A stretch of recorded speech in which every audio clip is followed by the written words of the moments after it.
At dito ay nag-solo game ako at ginamit ko si Valentina. Ito nga ang mga nangyari.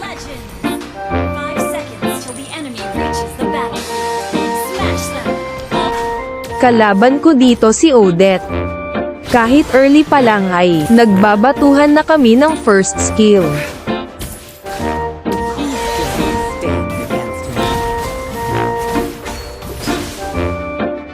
Muntik na ngang makalahati ang buhay ko kaya ito ang ginawa ko. Parang may naamoy ako hindi maganda. Para patas pinaliit ko rin ang buhay niya. What the fuck? Dito ay nag-aabang ako ng mata-target.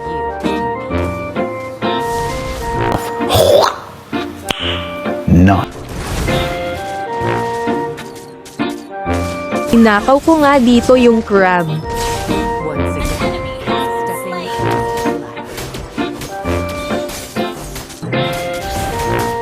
Makulit nga itong Mia kaya pinagbigyan ko na.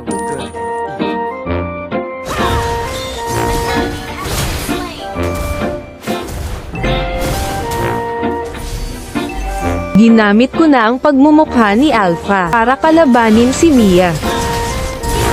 Anyabang mo, angas mo ah. Muntik na akong namatay. Buti na lang naka-recall ako agad. At dito sinabi ko na.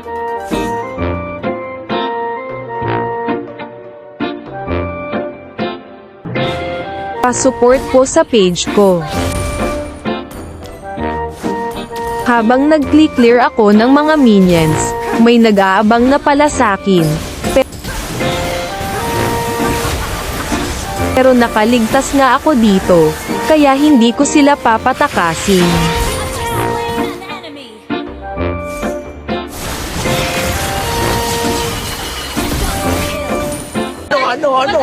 Ano sa inyo?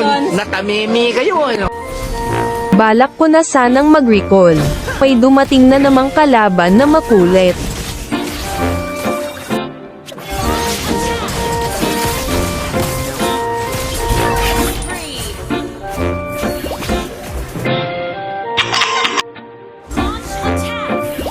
Nakita ko nga dito yung dalawa na naglalaban kaya nakisawsaw na ako sa laban nila.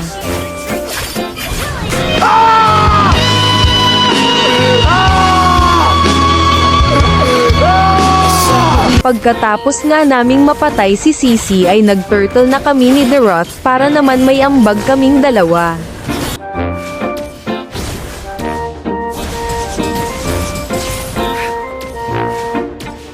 Habang nag-clear na naman ako dito sa mid lane nakita ko si Sylvana na hinahabol ng dalawang kalab kaya tinulungan ko na lang siya na makatakas.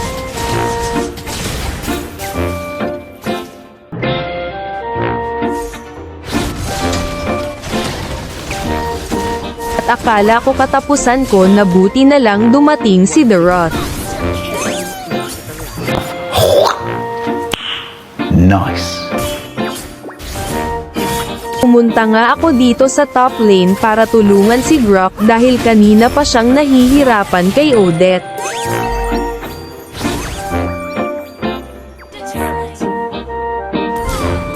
Akala ko umalis na si Gatot pero nagtawag pala siya ng kanyang kasama pero hindi nila alam na mas magaling pa ako sa kanila.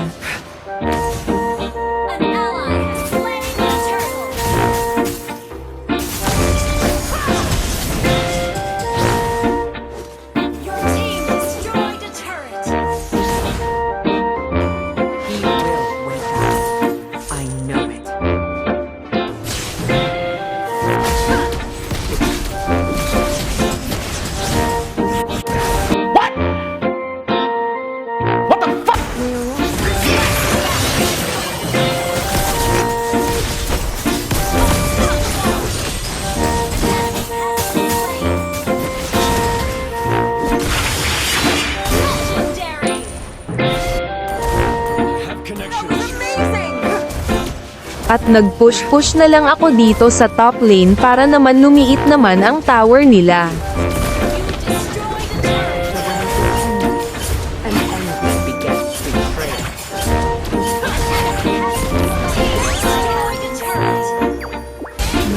Napatay ko nga dito si Gatot at gusto ko sana pang isama si Sisi pero tumakbo ito at nagtawag ng kanyang mga kakampi. Syempre kahit mag-isa ako kakalabanin ko pa din sila. The betrayer or the betrayer.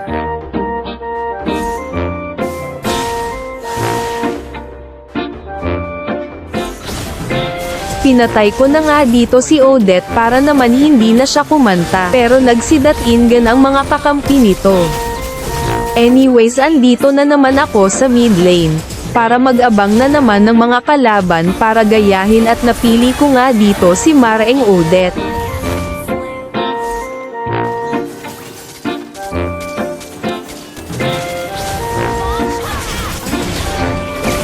Pinagpapana at pinagsusuntok nga ako ng dalawang ito kaya namatay na naman ako. Pero naisip ko na gagantihan ko na lang silang lahat. Habang naglalakad na naman ako dito sa mid lane, meron na namang kalaban na nagpakita. Kaya ginaya ko na lang ang pagmumukha ni Gatot. At what a nice set. Pero malakas na pala sila. At ayun na nga patay na naman.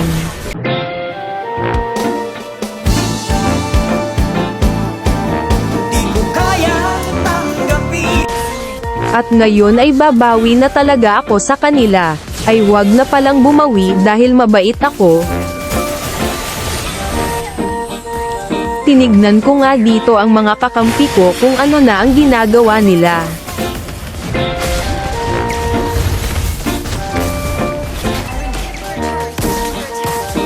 Pero sa next game pa yata ako makakabawi.